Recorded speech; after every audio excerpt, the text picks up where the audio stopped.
Hi students, today I'll be explaining you all about the smart object characteristics and sensor networks. In the previous presentations I have given a brief summary about what are the smart objects and the basics about the smart objects. Let me quickly move on to the next slide. Yes, so this is the characteristic features of a smart object. So we know like what is a smart object.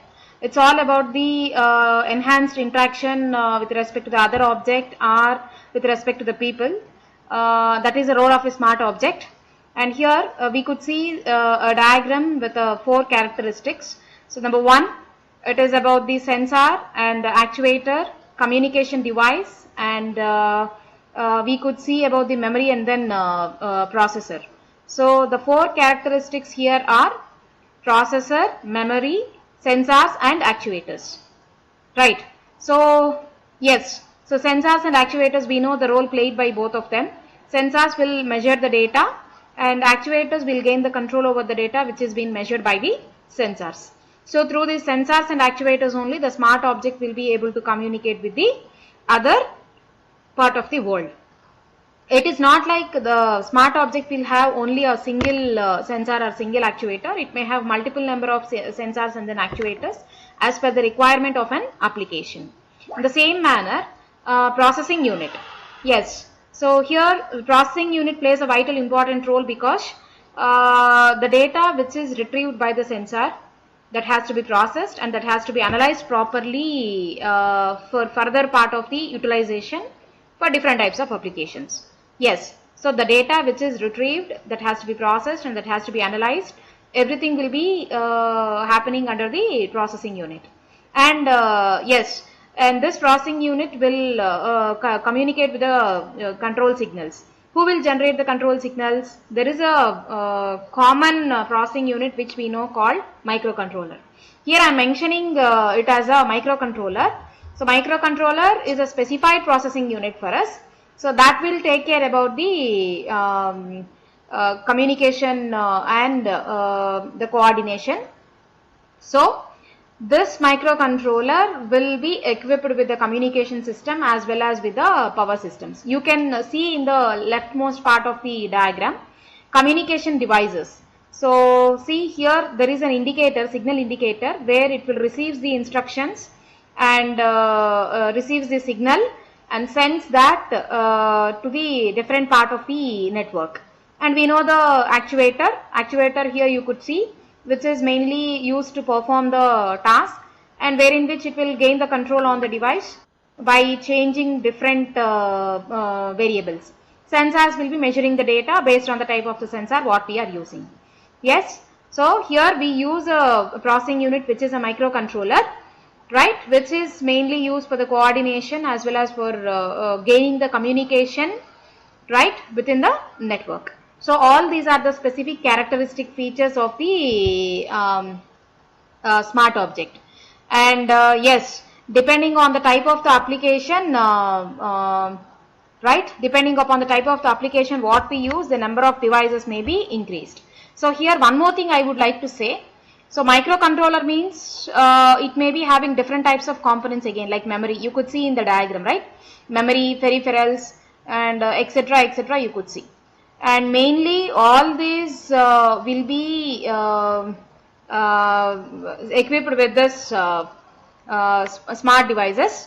So I also mentioned microcontroller here, it mainly takes the input. It mainly takes the input and it will gain the control and it will gain the communication among the devices with different parts of the devices as well. So microcontrollers here, whatever we use, they can take the inputs from the devices and they can control and retain the signal or retain the information accordingly.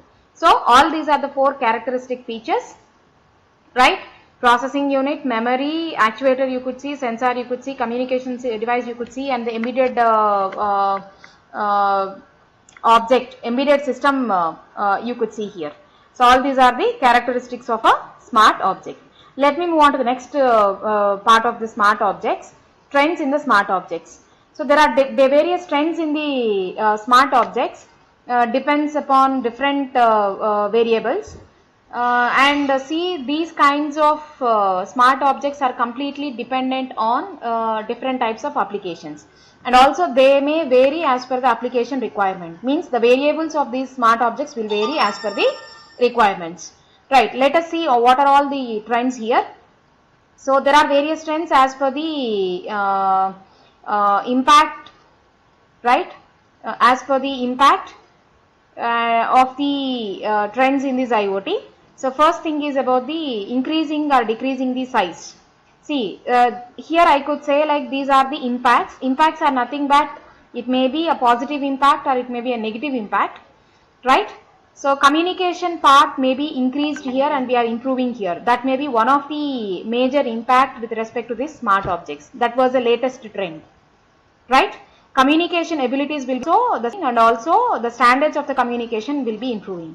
That is a positive impact, and also processing power will be increasing. Right, there is a small example for this.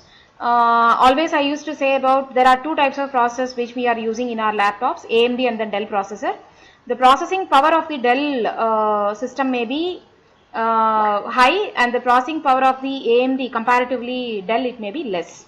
So power dissipation will be more for the Dell and power consumption will be less, right? Automatically, if you can see, the appearance of these smart objects may be reducing because of the latest design of this smart objects. Is it clear or not? Yes, example is our smart TVs. If you want to see a bigger size of the smart TV, you could see, and as well as smaller size also you can see. Yes, yes, and that's all about the trends in smart objects.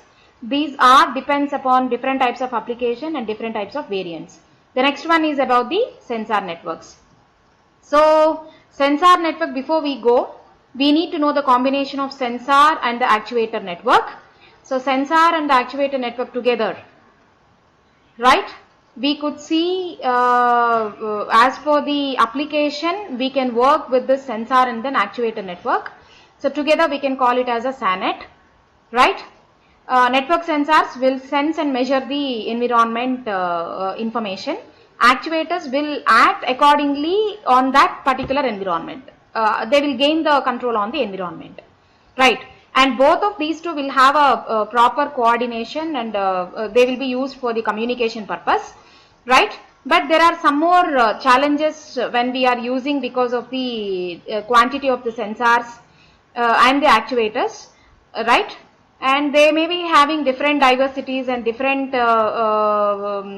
constraints for different set of applications. So these SANETs are diverse and they are heterogeneous based on different types of applications, and they are based on the resource constraints.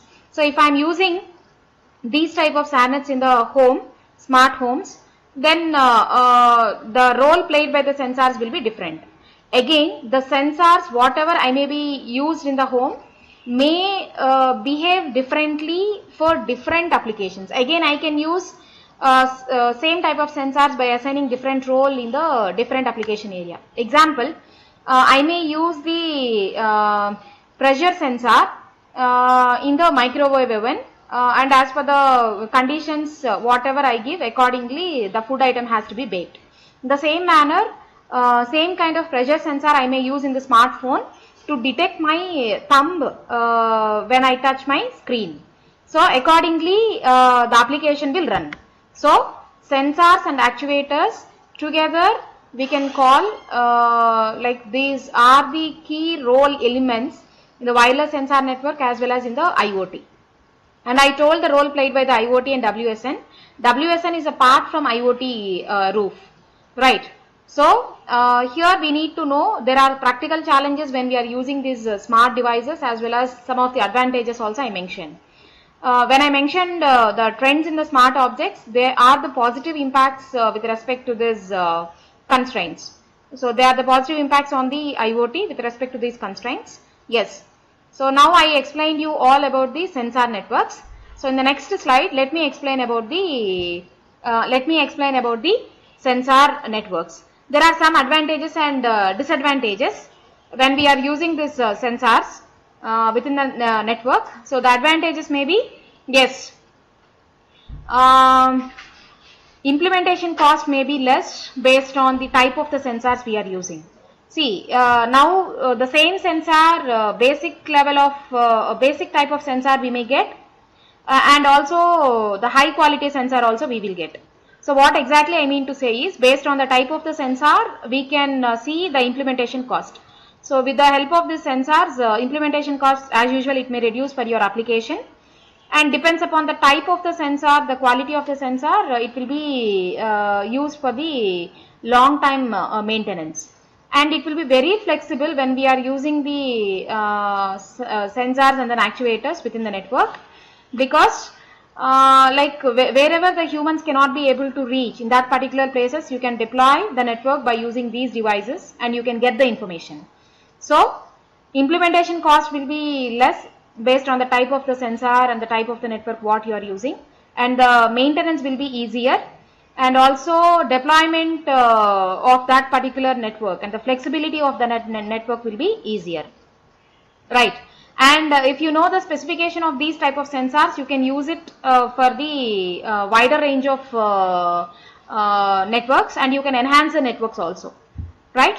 So by using the number of sensor nodes, you can enhance the network, and it is so simple to enhance the network, right? And we need not use or introduce new sensors and new actuator nodes every time. If you know the role played by the sensor, you can write a code and you can customize the role played by the sensor, and you can gain the control on the sensor as per the application. So you need not again keep the efforts to introduce new sensor to the market and new actuator to the market. That is one more benefit. So also, as per the technological changes, we can customize these sensors and then actuator devices. All these were the advantages, right? So since we are working with the wireless networks, all these will give us most of the benefits, like flexibility in deployment the network, and larger number of nodes if you can use, you can enhance the network, because we know the role played by each sensor. Implementation cost will be less and maintenance will be easy, and you need not keep on putting the efforts for creating the new sensors or new actuator nodes, and they'll be dynamic. You can customize as per the technology till it supports, right? The last one is about the disadvantage. So disadvantage is, yes, so none of the device in the world is hacking free. So as usual, less secure. This is by default we need to accept. So transmission speed, based on the type of the sensor devices that we use, the transmission speeds will be restricted. See, if I use high-end sensors, yes, by default we may have the advantages, but again cost will be again one more important parameter here.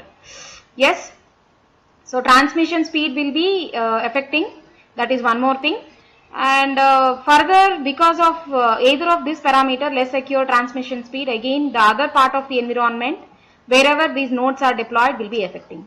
So these three disadvantages will be applicable for either of the application, because the current world is not completely hacking free. Also transmission speed as per our requirement, and also influencing the environment. If either of the parameter is damaging, again the other part of the environment will be affecting.